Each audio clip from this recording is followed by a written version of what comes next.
حضرت رسول اللہ کا نام کیا رکھا؟ حضرت محمد صلی اللہ علیہ وآلہ وسلم.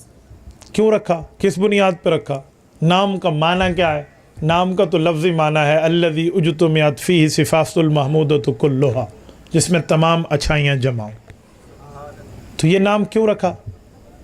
حضرت عبد المطلب کی روایت امام حاکم رحمہ اللہ مستدرک میں لائیں، المتوفی 405 ہجری. ارشاد فرماتے ہیں فقیل یا ابا الحارث لما ولد النبی صلی اللہ علیہ وسلم سماہ عبد المطلب محمد.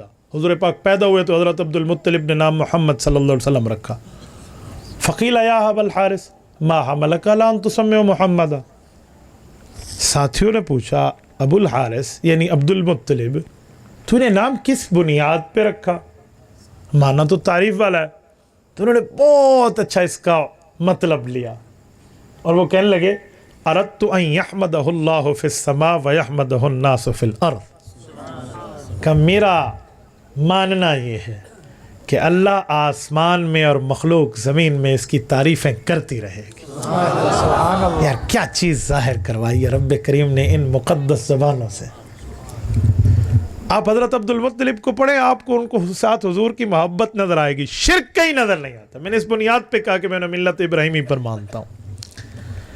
یہ رسالت مآب الاسلام دنیا میں نام رکھا اور تشریف لائے.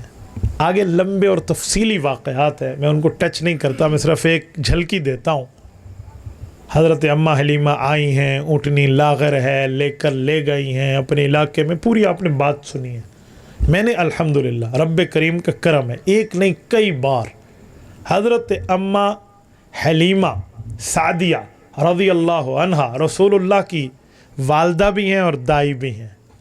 ان کے اس گھر کی جس میں حضور پاک نے 4 سال اپنے بچپن کے گزارے ہیں، کئی بار الحمدللہ زیارت کی ہے. اس سال اگست میں بھی میں حضرت اماں حلیمہ کے گھر میں رب کریم نے کرم فرمایا، ایک تفصیلی اجتماعی دعا کا بھی ہمیں وقت ملا ہے اور ہم نے اس جگہ کی زیارت کی ہے جہاں رسالت مآب الاسلام تو اسلام کو سلا کر فرشتوں نے پہلی بار سینہ مبارک کو کھول کے شق صدر فرمایا. وہاں ایک درخت ہوتا تھا، آج کل وہ ہٹ گیا، لیکن وہ جگہ مبارک آج بھی موجود ہے. اور میرے دوستو، رسالت مآب السلام نے جن گھروں میں قیام فرمایا، جس کنویں سے پانی بھر کے نوش فرمایا، اور جہاں رسالت مآب الاسلام نے اماں حلیمہ کی بکریوں کا پہرا دیا، ان تمام جگہوں کی زیارات آج بھی بنو سعد میں موجود ہیں. رب کریم آپ کو لے جائے. میرے دوستو، آپ مکہ مکرمہ سے کبھی یہاں جانے کا ارادہ ہو نا، آج کل تو ماشاءاللہ عمرہ 90 دن کا ہے، آپ جائیے گھومیے پورے کنگڈم میں. آپ مکہ مکرمہ سے طائف آئیں، طائف کے 2 راستے ہیں، ایک کو کہتے ہیں طریق سیل، ایک کو کہتے ہیں طریق الہدا. ہدا میں ہلز ایریا ہے، پہاڑی سفر ہے. اگر پہاڑی سفر آپ کر سکتے ہیں تو وہ راستہ ٹھیک ہے، ویسے روڈ بہت اچھے ہیں. دوسرا بالکل صحرائی سفر ہے جسے طریق سیل کہتے ہیں، سیل کبیر کا والا راستہ. اس پر کوئی ہلز ایریا نہیں ہے، پہاڑی سفر نہیں ہے، صحرائی سفر ہے اور بڑا زبردست ہے، لیکن تھوڑا لمبا راستہ ہے. میں نے ان دونوں راستوں سے سفر کیا ہے.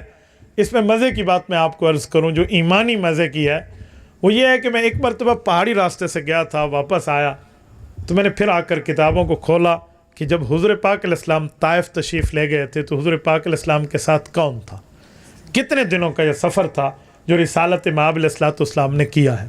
تو میں نے دیکھا کہ حضرت رسول اللہ صلی اللہ علیہ وسلم کے ساتھ حضرت زید بن حارثہ رضی اللہ عنہ ہے.